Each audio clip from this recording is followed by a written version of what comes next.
오늘 하나님이 우리들에게 주시는 말씀 창세기 12장 1절에 있습니다. 구약 14쪽입니다. 창세기 12장 1절. 우리 한 절입니다. 우리 같은 마음으로 우리 한 목소리로 우리 함께 읽도록 하겠습니다. 시작.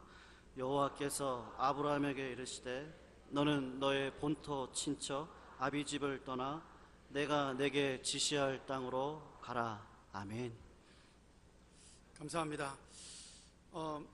제가 몇 해 전에 그 100주년 기념교회 이재철 목사님 쓰셨던 그 청년들을 위한 책이 있습니다. 내게 있는 것이라는 2004년도에 홍성사에서 나온 책인데요.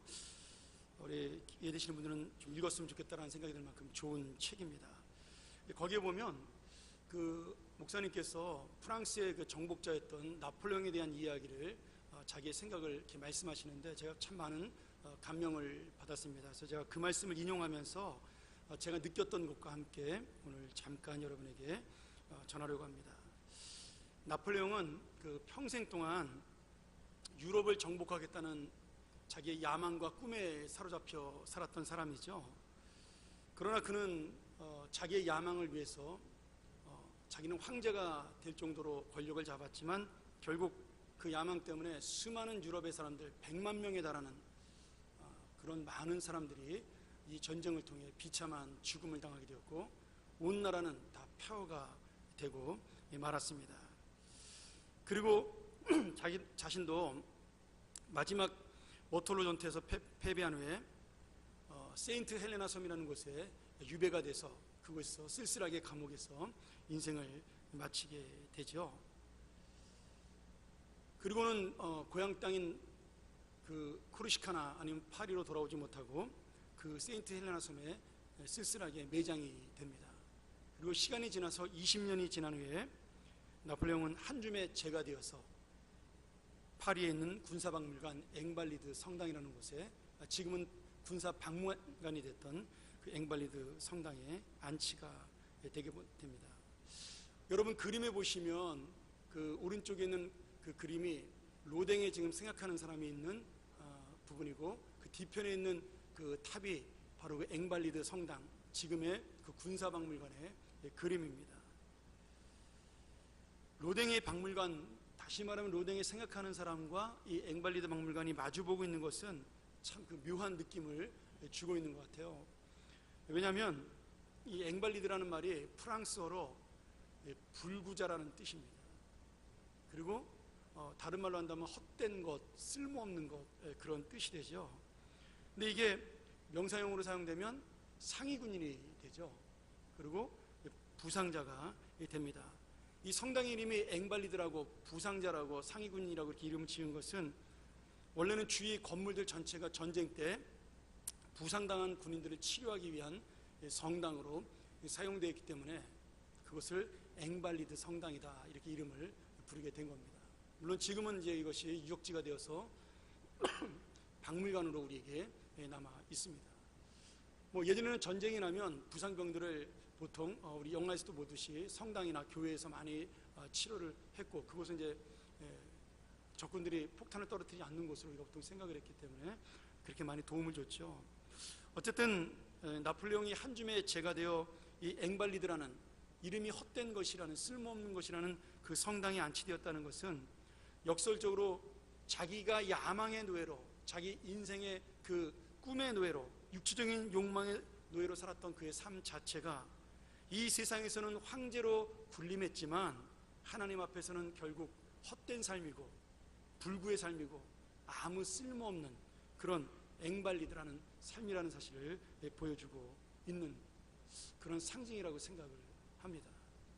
특별히 로댕에 생각하는 사람이 그 앞에 마주보고 있다는 사실은 우리가 주님의 말씀 안에서 자신을 되돌아보는 사람, 내 인생을 어떻게 살 것인가를 고민하지 않는 사람의 그 결과, 하나님 앞에 나의 인생을, 나의 미래를, 그리고 내가 죽은 다음에 나의 삶에 대한 고민하지 않는 사람의 그러한 결과는 결국 하나님 앞에서 앵발리드, 헛된 삶이 된다는 사실을 보여주고 있는 겁니다. 여러분 로댕에 생각하는 그 사람 조각도 역시 그런 생각을 하고 있는 거죠. 내가 죽으면 어떻게 될 것인가?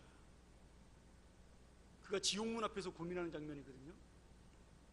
그러니 여러분, 우리가 하나님께서 주시는 인생의 의미를 내 삶 속에서 하루하루 생각하지 않으면 결국 아무리 좋은 것을 가져도 그것으로 나 자신을 채우는 헛된 것에 불과하다, 쓸모없는 것에 불과하다라는 그런 교훈을 보여줍니다. 뭐 멀리 프랑스에 갈 것도 없이 지금 우리나라가 바로 그러한 모습을 보여주고 있죠. 국민들의 마음을 행복하기 위해서 대통령 선서를 할 때 제가 기억이 나는데, 국민들의 마음을 행복하게 해주겠다라고 그렇게 선서하셨던 것 같은데, 지금은 국민들의 마음을 갈갈이 찢겨는, 왜 그렇게 되었을까요? 결국은 그 자기 인생의 야망과 욕망이 하나님신 목적으로 가지 않았기 때문입니다. 오늘부터 우리는 창세기의 본론으로 들어가서 아브라함과 이삭과 야곱, 요셉, 이 창세기의 4대 인물에 대해서 우리가 살펴보려고 합니다. 하나님께서 이 네 분을 보여주는 것은 그들의 살아간 삶이 단순히 그들의 삶으로 끝난 것이 아니라 바로 우리가 살아갈 삶이라는 사실을 보여주고 있기 때문에 창세기에서는 이 네 사람을 창세기의 4대 인물로 대표적으로 소개해주고 있는 거죠. 여러분, 우리가 창세기 1장부터 11장까지를 창세기의 원역사라고 부릅니다. 그 신학적인 성경 구분으로 이렇게 부르는 거죠. 하나님이 이 땅을 창조하시고 바벨탑까지의 사건을 우리는 원역사, 오리지널 역사라고 부르는 것이고, 그 다음에 이 세상의 기원이죠, 쉽게 말하면. 그리고 12장서부터를 우리가 아브라함서부터 요셉까지의 역사를 창세기 4대 인물의 역사라고 그렇게 부릅니다. 사실은 하나님께서 우리에게 창세기 1장부터 11장을 보여주는 이유는 뭐예요? 아브라함을 소개하기 위한 서론이라는 거예요. 정말 중요한 건 누구냐?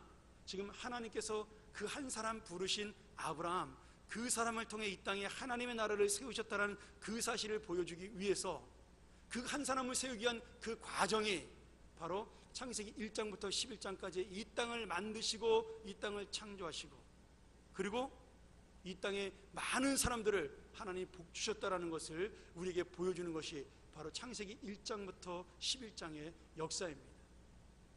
아브라함이 얼마나 대단한 사람이냐, 여러분, 그런 거 아닙니다. 아브라함은 그냥 이름 없는 메소포타미아 지역 갈대아 우르의 변방에 그냥 한 곳에 살던 이름 없는 백성이었어요. 그러나 그가 하나님의 부름을 받고 하나님의 한 사람이 되는 그 순간에, 그리고 하나님의 말씀 앞에 순종하는, 하나님의 나라를 함께 세우는 한 사람이 되는 그 순간에 아브라함을 통해 이 세상 역사는 돌아가게 되어 있다는 이 사실입니다.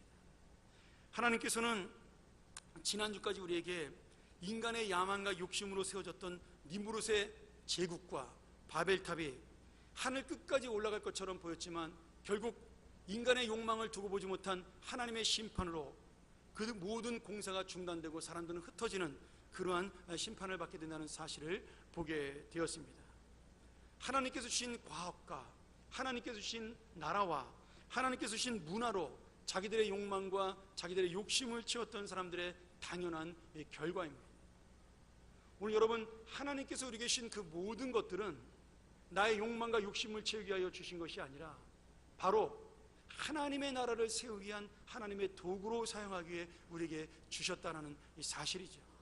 내가 어떤 자리에 있든지, 내가 어떤 사업을 세우든지, 내가 어떤 위치에 올라가도 그 모든 것들은 하나님이 쓰시는 도구에 불과하다는 겁니다. 우리는 이것을 성경에서 청지기 신앙이다 이렇게 부릅니다. 내가 가진 모든 것은 내 것이 아니라 하나님의 것이다. 그러니 나는 하나님의 것을 잘 관리하고 사용하고 지키는 청지기에 불과하다.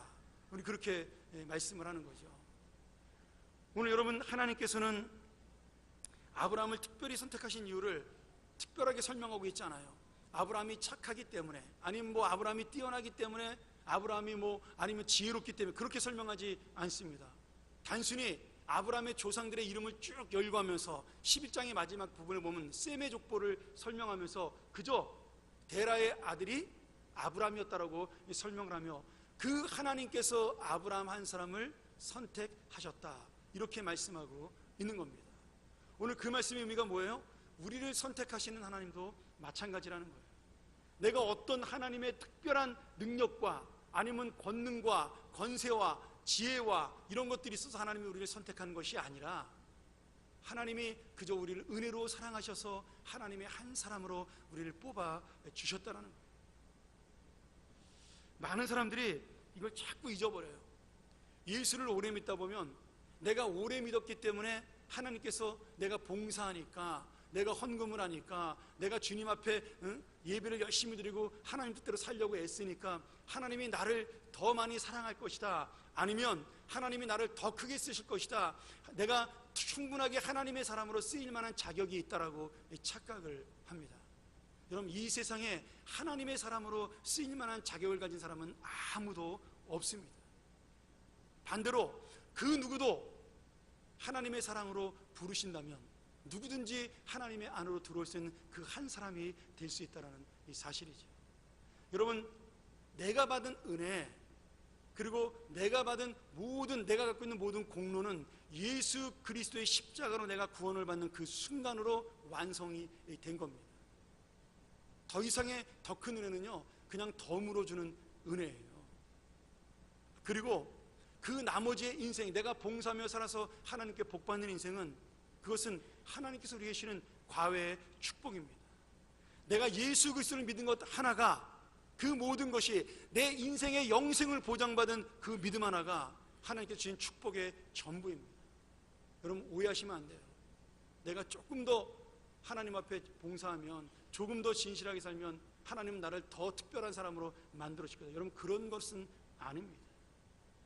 그러나 우리가 하나님 앞에 감사해야 될 것은, 내가 부족하고 연약할지라도 하나님의 뜻 안에서 내가 세움받은 자가 될 수 있다는 거예요. 누구든지 하나님 앞에 한 사람이 되면 그 사람을 통해 하나님의 역사는 이루어진다는 사실입니다. 그러니 내가 남보다 잘나기 때문에 더 많은 주님의 일을 해야 된다, 아니면 내가 못나기 때문에 난 이런 일을 할 수 없다, 이제 우리 연말이 되면 새로운 일꾼들을 많이 뽑는데, 그런 생각을 하는 것은 다 인간적인 생각이라는 거예요. 하나님께서 맡겨주신 것은 맡을 수 없는 사람에게 주시는 은혜입니다. 하나님이 나에게 주시는 사명은 절대로 내가 감당할 수 없으나 하나님의 은혜와 역사로 맡겨주는 하나님의 사랑이에요. 오늘 여러분, 우리 모두가 그런 사랑받은 자, 그런 은혜 입은 자, 그런 사랑과 은혜를 놓치지 않고 사는 자가 되기를 주의 이름으로 축원합니다. 자, 하나님께서 당시 갈대아 우르에 살던, 이 갈대아 우르는 나중에는 바벨론 제국으로 이제 크게 되지만 현재로서는 그냥 메소포타미아 지역에 발달된 한 도시에 불과했습니다. 바벨탑 사건으로 사람들이 사방으로 흩어지게 되었어요. 근데 그 중에 셈족 중에 몇 사람이 이 메소포타미아 지역 갈대아 우르에 도시를 형성하게 되었고, 그리고 그 도시는 점점점 발달하고 번성한 도시가 되었습니다. 아브라함은 그 도시에 태어났고 그 도시에서 자라 75세가 되었어요. 그런데 전혀 평생 동안 한 번도 생각해보지 못했던, 그냥 말로만 들었던, 어쩌면은 그 하나님이 갑자기 아브라함에게 나타나셔서, 아브라함아, 내가 너를 선택했으니까 너는 나를 따라 내가 지시할 그 땅으로 떠나라, 그리고 한 번에 그 아브라함의 인생을 정리하라고 말씀하십니다. 여러분, 아브라함의 꿈은 어디에 있었을까요? 아브라함의 소원은 어디에 있었을까요? 아마 다른 나라로 떠나 산다는 건 상상도 못했을 겁니다. 여러분, 지금 시대가 아니잖아요. 법도 없고 아무것도 없던 시대입니다. 밖으로 나가면 힘센 놈이 왕인 시대예요. 나가는 순간 내 주변에 내 편이 없으면 죽을 수밖에 없는 그러한 시대입니다. 그러니까 아브라함은 아마 혼자 살았더라면, 하나님을 모르고 살았더라면 전혀 다른 나라로 떠나거나 다른 곳으로 이주한다는 걸 상상도 못하던 그런 마음을 가지고 있었을 겁니다. 그냥 이 땅에서 하나님 주신 직업을 가지고 잘 먹고 잘 살고, 우리 가족이 수십 명인데 우리 모두가 행복하게 사는 것이 아브라함의 꿈이었을 거예요. 근데 갑자기 하나님이 아브라함에게 나를 따라가자, 내가 너에게 명령한 그 땅으로 가라, 그리고 거기서 나와 함께 하나님의 나라, 하나님의 새로운 삶을 살아보자, 이렇게 나오니까 여러분, 아브라함 마음속에 얼마나 그것이 당황이 되고 놀랐겠어요. 여러분, 예수를 믿는 것은요 쉬운 일이 아니에요. 내가 살아왔던 인생을 바꾸는 겁니다. 그것이 좀 약한 사람에게는 어색한 일인 것이고 조금 더 심한 사람에게는 당황스러운 일입니다. 제가 지난주에 세수명 축제에 왔다가 다음 주에 다시 온 가정들을 제가 이제 같이 식사하면서 물어봤어요. 그랬더니 거기에 들어와 있는 모든 분들이 거의가 다 교회를 생전 처음 나와봤대요. 뭐 한두 분은 초등학교 때 나오고 처음이라 그러더라고요. 그러니 여러분 한번 생각을 해보세요. 얼마나 이 자리에 앉아있는 게 어색했겠어요. 사도신경을 외우고 교동문을 외우고 이거 뭐 이상한 주문 같은 걸 외우는데 알아듣지도 못하고, 이거 여러분 우리가 절에 가서 불경문 들으면서 마바냐 바람일다 이렇게 하면 이게 뭔 말이야? 똑같은 겁니다. 그분들이 느끼는 감정은. 근데 그분들이 하나님의 은혜를 받고 이 자리에 지금 나와 있는 거예요. 그 어색하고 당황스러운 순간에도 그들에게 하나님의 은혜가 임하면 그들은 하나님의 자녀가 되는 겁니다. 우리처럼. 여러분 우리처럼 너무나 교회가 자연스럽지 않아요. 예수를 모르는 사람들에게는요. 너무나 여기가는 힘들고 어려운 곳입니다. 생판 모르는 사람들이 앉아있고 모르는 사람과 밥을 먹어야 하고 이야기를 해야 되고, 목사님 또 이렇게 자꾸 말을 시켜 불편해 죽겠는데, 그런 곳이 교회예요. 여러분 아브라함이 지금 하나님을 처음 믿고 하나님의 명령에 순종해서 지금 모든 것을 정리하고 내가 하나님 뜻대로 이 땅을 떠나서 지금 이사 간다? 우리가 이사 가는 문제가 아니라는 겁니다. 지금처럼 잘 발달되고 정보가 잘 교환되는 세상에도요, 외국으로 이민 간다라는 것은요 엄청난 고민이에요. 인생을 바꾸는 거잖아요. 인생을 바꾸는 거예요. 여러분 저 역시 한국을 떠날 때 제가 39살이었습니다. 다시 공부하러 그 나이에 떠난다는 거 여러분 제 인생에 쉬운 일 아니었어요. 영어를 손 놓은 지가 10년이 넘었는데 굿모닝밖에 기억이 안 나는데 가서 굿 이브닝을 해야 되잖아요. 얼마나 힘들어요. 여러분 그런 말 안 쓰더라고 가니까 미국 가니까요. 잘. 난 아침에 일어나면 굿모닝 그런 줄 알았더니 점심에 굿 애프터눈 그런 줄 알았더니 점심에 굿 애프터눈 하는 사람 한 명도 없더라고요. 얼마나 당황스러운지. 여러분 그런 것이 지금도 어렵고 힘든데, 지금 고대 세계에 법도 없고 아무 힘도 없는 아브라함이 갑자기 하나님의 명령 한마디에 자기가 살던 고향 땅을 온 가족이, 한 사람도 아니고 자기 하나 때문에 수십 명이 한꺼번에 떠나야 된다는 이 사실은 아브라함에게는 너무나 충격적인 사건인 겁니다. 자기 인생의 역사를 바꾸는 이 사건이에요. 자기만 그러나요? 자기 식구만이 아니에요. 형이 먼저 죽는 바람에 자기 조카인 롯도 자기가 데리고 살았어요. 아버지도 아직 살아계셔요. 연로하신. 그런데 그 모든 사람들의 인생을 책임지고 내가 나아간다, 하나님의 말씀대로 간다, 이것은요 아무도 함부로 결정할 수 없는 엄청난 문제라는 사실입니다. 그런데 더 놀라운 게 있어요. 더 놀라운, 우리가 성경 말씀을 자세히 읽어보면요 이런 것들이 보이죠. 우리가 읽었던 1절에 보면 하나님께서 내가 너에게 지시한 땅, 그러면서 가나안 땅이라고 말씀하지 않았어요. 잘 보세요. 뭐라고 말씀하셨죠? 지시할 땅으로 가라 그랬어요. 지금 아직 지시한 거예요? 안 한 거예요? 아직 안 한 겁니다. 가나안 땅 들어간다는 얘기는요 아직 나오지도 않은 거예요. 아마 하란쯤 갔을 때 가나안 땅을 경계선을 앞에 두고 하나님이 가나안 땅이지 네가 가야 된다라고 말씀하시면서 하란에 멈추게 한 이유가 됐을 거예요. 데라가 무서워서 멈췄겠죠. 제가 다음 주에 한 번 더 설명하겠지만, 데라가 이제 아직은 대장이니까, 아브라함의 아버지니까, 야, 저 땅에 어떻게 들어가 우리가 사냐, 아직 그 하란까지는 우리 갈대아 우리의 국경인데 여길 넘어가면 우리가 다른 나라로 가는 건데, 그래서 멈춘 거죠. 그때서야 아브라함은 알았을 거예요. 하나님께서 지시할 땅이라는 것이 가나안 땅이라는 사실을. 여러분 생판 모르는 하나님이, 어서 듣도 보도 못한 하나님이라는 분이 나타나셔가지고, 야, 내가 너에게 약속할게. 그 땅으로 가자. 내가 너에게 복 주고 너의 자손들에게 복을 주마. 네가 많은 민족의 조상이 되게 하고 너를 통하여 나의 나라를 세우겠다. 여러분 이런 것들이 귀에 들어옵니까? 전혀 뭐 나하고 상관없는 이야기죠. 그것도 내 후손들, 아직 아들도 하나 없는데, 나이 75세, 아무것도 자식도 없는데 네 후손이 바다의 모래처럼 하늘의 별처럼, 이런 얘기하면 여러분 실감이 나나요?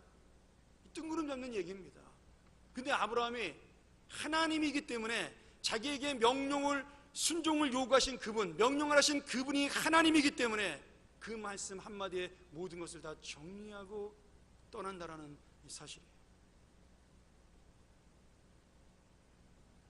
오늘 하나님께서는 아브라함이 하나님의 약속을 믿고 정말 모든 가족을 이끌고 하나님의 말씀대로 순종하며 그 땅을 떠났을 때 하나님께서는 그에게 가나안 땅으로 가라고 지시하시고 그곳에서 아브라함을 통해 하나님 나라의 기초를 세우게 되는 역사가 일어나게 되는 겁니다.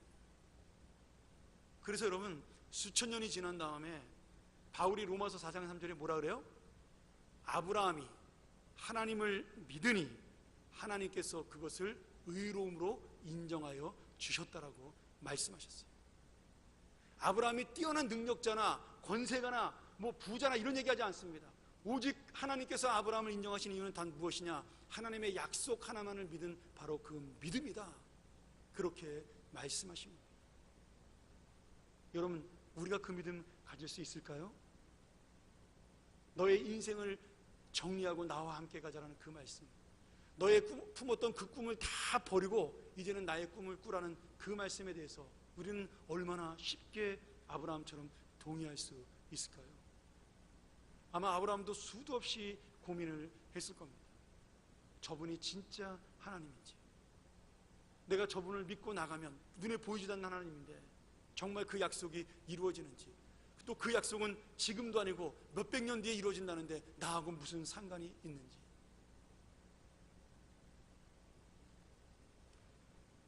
그러나 여러분, 오늘 그 모든 것들을 이기고 그 모든 갈등과 그 고민을 이기고 하나님의 말씀 하나만을 믿고 나갔던, 그 약속 하나만을 믿고 의지했던 아브라함, 그 아브라함의 믿음과 순종이 왜 중요해요? 지금 이 믿음을 기반으로 하나님께서는 실패했던 새로운 하나님의 나라, 에덴 동산을 통해 실패했고, 그리고 노아의 홍수를 통해 또다시 실패했고, 바벨탑을 통해 실패했던 하나님의 나라를 이제는 큰 나라가 아닌 아브라함 한 사람, 그 연약한 한 사람을 통해 세우시겠다라는 하나님의 약속과 하나님의 계획과 그런 놀라운 하나님의 역사가 지금 이 아브라함 한 사람의 믿음과 순종을 통해 이루어졌기 때문에 이 믿음과 순종은 놀랍고 대단한 것입니다. 지난번에 바벨탑을 세운 사람들은 흩어져 살으라는 하나님의 약속을 믿지 않았어요. 야, 흩어져 살면 뭐가 좋을까? 하나님 복 주신데, 야, 그걸 어떻게 믿냐? 우리가 흩어져 살다가 힘든 일 만나면 어떡해? 그냥 꽁꽁 뭉쳐 살자. 그러면서 자기들끼리 잘 먹고 잘 살고 하나님이신 지혜와 능력을 가지고 큰 나라를 세워 자기들만의 세상을 만들고, 거기에는 하나님의 목적도 하나님의 뜻도 없이 그저 자기들의 욕심을 채우고 결국 자기들의 이름과 영광을 드러내기 위해 바벨탑을 쌓다가 심판을 받는 그러한 대민족, 큰 국가, 이런 모든 것들을 하나님께서는 이제 생각지 아니하시고 오직 하나님의 나라, 한 사람을 통하여 이루어지는 새로운 하나님의 나라를 세우시기로 아브라함과 함께 결정을 하신 겁니다. 그리고 그 새 나라의 주인공이 바로 그 한 사람 아브라함이 된 거죠. 오늘 이 믿음의 열매가 놀랍게 이루어졌습니다. 아브라함은 벌써 떠난 지 수천 년이 되었지만 그 열매는 이루어져 이스라엘이라는 하나님의 나라를 세웠고, 그 이스라엘로 부족한 하나님께서는 우리를 영적 아브라함의 후손으로 영적 이스라엘로 세우셔서 지금 이 자리에 우리가 함께 하나님의 나라를 꿈꾸는 수백만 수천만 수억의 하나님의 백성들로 만드셔서 아브라함의 꿈은 너무나 크게 이루어지게 된 것입니다. 여러분, 그 역사가 누구를 통해 이루어졌다고요? 그 한 사람 아브라함. 지금 우리 모두가 이 자리에 있는 이유가 뭐라고요? 그 한 사람 아브라함. 그 아브라함의 믿음으로 우리까지 이 놀라운 역사를 누리게 된 것입니다. 사랑하는 여러분, 아브라함은 아무것도 아닌 이름 없는 한 사람이었습니다. 그저 자기만의 인생을 꿈꾸며 그저 가족의 편안한 삶을 꿈꾸며 살았던 그런 보통 사람이었습니다. 평범한 가장이었어요. 여러분, 그것이 죄라는 이야기가 아닙니다. 그런 일반적이고 평범한 삶 속에 문제는 하나님의 꿈이 없다라는 거죠. 우리가 무엇을 하든지 어떤 삶을 살든지 그 안에는 하나님을 향한 우리의 꿈이 있고 하나님께서 우리를 보는 하나님의 꿈이 담겨져 있습니다. 내 인생 속에는. 여러분, 그 하나님의 꿈과 나의 꿈이 만나는 것이 바로 하나님의 나라가 이루어지는 역사고 이 교회가 이루어지는 역사가 되는 겁니다. 사랑하는 여러분, 누가 하나님의 나라를 세우고 누가 하나님의 뜻을 이룰 수 있어요? 바로 인생을 주님 앞에 맡기는 자. 나는 왕이 아니라도, 나는 높은 자가 아니라도, 나는 권세 있고 명예 있고 능력 있는 자가 아니라도 하나님의 뜻 앞에 순종하여 자기를 맡기고 내 꿈보다, 내 욕심보다, 내 감정보다 가장 소중한 하나님의 나라를 먼저 생각하고 하나님의 마음을 먼저 생각하는 사람, 그리고 그 하나님의 꿈을 자기의 꿈으로 받아들이는 사람을 통하여 하나님의 나라는 이루어지고 하나님의 역사는 세워지는 것입니다. 제가 여러분에게 한 사람을 더 소개합니다. 처음에 야망에 실패한 나폴레옹의 이야기를 했지만 나폴레옹과 똑같은 시대에 자신의 꿈을 하나님의 꿈으로 바꾼 다른 한 사람이 있습니다. 이 사람은 원래 스위스 출신의 그리스도인입니다. 성도였어요. 그러나 사업을 해서 은행가였는데 내가 사업을 해서 큰 돈을 벌어 부자가 되겠다고 꿈을 꿨던 그런 사업가였습니다. 그는 스위스 사람이었지만 프랑스에 가서 프랑스와 스위스의 경제 협력을 이끌어내어 자기가 많은 재생가가 되겠다는 꿈을 꾸고 당시에 가장 강한 영향력을 가졌던 나폴레옹 황제를 만나러 프랑스의 파리로 떠나게 됩니다. 근데 파리에 갔더니 그만 이 나폴레옹이 전쟁을 하러 오스트리아 지역으로 가버린 거예요. 그래서 이 사람이 자기의 꿈을 포기하지 않고 나폴레옹을 만나러 목숨을 걸고 그 치열한 프랑스와 오스트리아의 전쟁터로 나폴레옹을 만나기 위해서 떠나게 됩니다. 그리고 그 전쟁터에서 프랑스의 군대와 오스트리아의 군대가 피를 흘리며 치열한 전쟁을 참상을 목격하게 되죠. 전쟁이 끝났습니다. 나폴레옹은 승리를 거두고 다른 곳으로 또 떠났어요. 그러나 그곳에 남아있던 그 사업가는 그곳에서 양쪽 군대의 많은 시체와 부상자의 신음소리를 듣고 전쟁의 참혹한 열매를 보면서 그냥 떠날 수가 없었습니다. 그래서 마을 사람들과 힘을 합쳐 부상병들을 돌보는 일에 참여를 하게 됩니다. 몇 달 동안을 부상병들을 돌보죠. 그리고 그 모든 부상병들을 다 치료하여 그 모든 일들이 마무리되어 갈 즈음에 그는 고민에 빠지게 됩니다. 내가 처음에 계획했던 그 사업을 꿈꾸기 위해서 경제협력을 하기 위해 다시 나폴레옹을 만나러 파리로 돌아갈 것이냐, 아니면 내가 이 전쟁의 참혹한 상황을 보면서 하나님께 한번 기도해 볼 것이냐. 그러면서 그는 하나님께 열심히 자기의 인생을 놓고 다시 한번 기도를 하게 됩니다. 그리고 나폴레옹과의 협상을 통해 엄청난 재물을 얻는 야망을 포기하고 하나님이 주시는 새로운 꿈을 꾸게 되죠. 그리고 그는 자기가 돌봤던 부상병들이 오스트리아군이든 프랑스군이든 한 병원에서, 한 치료처에서, 한 보호소에서 같은 형제가 되고 같은 자매가 되고 원수가 아니라 함께 나누는 친구가 되는 것을 보면서 이제 내가 전쟁 중에 생겨난 부상병을 돌보고 그 부상병들을 통하여 인류가 하나가 되는 평화의 꿈을 꾸게 되며 그런 일을 위하여 자기의 인생을 헌신하게 되죠. 그리고 지금 그 사람의 헌신으로 생겨난 것이 우리가 잘 아는 국제적십자사라는 단체입니다. 여러분, 이분이 누구예요? 바로 국제적십자사를 창설한 헨리 듀란트, 프랑스어로 앙리 디낭이라는 위대한 인물입니다. 여러분, 지금도 요새는 많이 지켜지지 않나 그러지만 지금도 적십자사 간판이 붙어 있거나 아니면 표시가 있는 차량이나 건물은 절대로 폭격을 하거나 거기에 침략하지 못하게 서로 국제 간의 법으로 규정이 되어 있습니다. 그나마 그 참혹한 전쟁터에 죽음이 왔다 갔다 하는 살벌한 곳에서 유일하게 평화를 누리는 곳이 바로 이 적십자사입니다.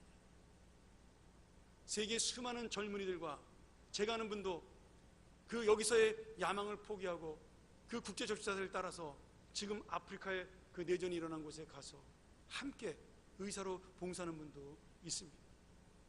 여러분, 한 사람의 하나님을 향한 꿈, 한 사람의 바뀌어진 꿈, 자기의 욕망과 자신을 위한 꿈이 아니라 하나님을 향한 꿈으로 변한 그의 인생을 통해 지금 수천 수만의 사람들, 그리고 이제 앞으로도 있을 우리의 수많은 후손들이 얼마나 큰 영향을 받고 얼마나 큰 은혜를 입게 되겠습니까? 여러분, 이 앙리디낭이라는 사람이 대단한 사람이 아닙니다. 그저 하나님의 꿈이 무엇인가를 꿈꿨던 한 사람에 불과한 사람이었어요. 여러분, 나 역시 아무것도 아닌 사람일 수 있습니다. 아브라함처럼 정말 별 볼 일 없는 사람일 수 있고요, 이 세상에서 누구도 주목받지 못하는 그러한 사람일 수가 있습니다. 그러나 여러분, 내가 하나님의 꿈을 꾸면 하나님께서는 나와 함께 그 꿈을 함께 이루어 나가십니다. 그리고 나도 모르는 사이에 그 꿈을 통하여 수많은 하나님의 영혼들이 살게 되고 하나님의 나라가 점점점 넓어지는 모습을 발견할 수 있을 것입니다. 오늘 여러분, 내가 원하는 꿈이 사라지는 것은 실패가 아니에요. 우리가 새로운 예수님의 꿈을 붙들 수 있다면, 주님의 꿈을 붙들 수 있다면 그것은 오히려 진정 성공으로 나아가는 새로운 길입니다. 오늘 내가 꿈꿨던 것이 이루어지지 아니하고 내가 원했던 성공이 이루어지지 않았다고 해서 여러분 낙심하고 실망하지 마시기 바랍니다. 새로운 하나님의 꿈은 여러분을 아직도 기다리고 있는 겁니다. 그것이 비록 내가 원하는 세상의 성공은 아닐지라도, 내가 이 세상에서 잘 나가서 이름을 날리는 일은 아닐지라도, 편안하고 잘 사는 길은 아닐지라도 하나님은 우리와 함께 하시는 역사, 그리고 우리가 하나님의 역사를 이루는 그 놀라운 꿈, 그 꿈은 아직도 우리에게 남겨져 있는 겁니다. 여러분, 아브라함이 몇 살 때 하나님을 만났다고요? 75세에 만났습니다. 75세에 역사하신 하나님은요, 아까 우리 장로님 기도하셨지만 100살에도 역사해 주십니다. 우리가 나이가 많았기에, 내가 건강하지 못하기에, 가진 것이 없기에, 여러분 그것은 인간이 볼 때의 핑계예요. 이 세상의 가치에 불과합니다. 하나님은 그것을 보시는 것이 아니라 내 중심에 누구를 향하여 꿈꾸고 있느냐, 무엇을 향하여 너의 인생을 달려가느냐를 보고 계시는 거예요. 여러분, 내 야망을 향하여 달려가면 그 자리가 아무리 높아도 그것은 멸망하는 기회입니다. 그러나 오늘 내가 내 자리에서 아무것도 아닌 자리지만 하나님 앞에 한 번도 순종하며 하나님의 꿈을 향하여 나간다면, 그것은 내가 실패했다 할지라도, 내가 원하는 것이 이루어지지 않았다 할지라도 그것은 좌절이 아니라 예수님의 비전과 꿈을 다시 붙잡을 수 있는 놀라운 기회가 될 것입니다. 자기의 꿈을 포기하고 갈대아 우르를 떠나 하나님의 꿈으로 인생을 바꾸고 하나님의 나라를 세운 그 아브라함, 그 한 사람이 바로 그런 기회를 붙잡은 사람입니다. 오늘 우리 역시 꿈도 없고 희망도 없어 보이는 이 세상, 있는 자만 득세하는 것처럼 보이고 가진 자만 대접받는 것처럼 보이고 힘 있는 자만 일어나는 것처럼 보이는 이 정말 절망적인 세상처럼 보이는 이 땅에서 우리는 아직도 하나님과 함께 꿈을 붙잡고 하나님의 나라를 세우기를 향한 그 꿈을 놓치지 않는 아브라함과 같은 그 한 사람, 모든 사람이 타락을 향하여 달려가는 그런 메소포타미아의 갈대아우르 지역에서도, 우상을 향하여 달려가는, 자기의 야망을 향하여 달려가는 그 지역 속에도 하나님의 부르심 속에 하나님의 나라를 세우기 위하여 순종하며 달려나왔던 그 한 사람, 오늘 그 한 사람 아브라함의 믿음이 바로 오늘 우리의 믿음이 되기를 주의 이름으로 간절히 소원합니다. 오늘 제가 마지막으로 여러분에게 제가 좋아하는 목사님이죠, 유진 피터슨 목사님이 쓰신 주님 주시는 꿈이라는 기도문을 읽고 예배를 말씀을 마치도록 하겠습니다. 주님, 제가 제일 좋아하는 꿈이 무엇인지 아시죠? 제 자신의 삶을 장악하려는 꿈과 다른 사람을 다스리려는 꿈입니다. 주님은 이 꿈을 흩어 버리십니다. 그런 다음 그 꿈과는 비교할 수 없이 좋은 것을 주십니다. 주님께서 저를 다스리시는 비전, 주님께서 저를 구속하시는 비전, 기도합니다. 제 마음에서 불신앙을 없애주시고 주님의 자비로서 믿음을 주소서.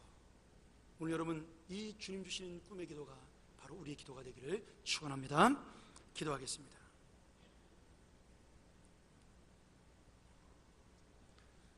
하나님 아버지, 이 말씀을 준비하고 전하며 제 자신의 꿈부터 먼저 회개하기를 원합니다. 저 역시 이름을 날리기를 원했고 유명해지기를 원했고 많은 사람들이 나를 따르기를 원했던, 어쩌면 그저 하나님이 아닌 나만을 향한 꿈을 꿨는지도 모르겠습니다. 아버지 하나님 용서하여 주시고 오늘 다시 한번 이 귀한 기도, 내 자신의 삶을 장악하려는 꿈을 없애주시고 다른 사람 위에 올라서 다스리려는 꿈을 없애주시고 주님께서 나를 세우신 놀라운 섬김의 목적, 목사로 세우시며 장로로 세우시며 집사와 권사로 세우시며 사업가로 세우시며 직장인으로 세우시며 학생으로 세우시며 장사하는 자로 세우시며 모든 한 자리마다 세우신 그 자리에서 하나님의 꿈, 하나님의 나라를 세우는 자들이 되게 하여 주시옵소서. 주님께서 저를 다스려 주시옵소서. 주님께서 저를 구원하여 주시옵소서. 오늘 이 모든 기도를 함께하는 우리 사랑하는 주님의 자녀들 머리 위에 이 놀라운 역사가 이들의 인생에 함께하여 주시옵소서. 예수님의 이름으로 간절히 기도하옵나이다. 아멘.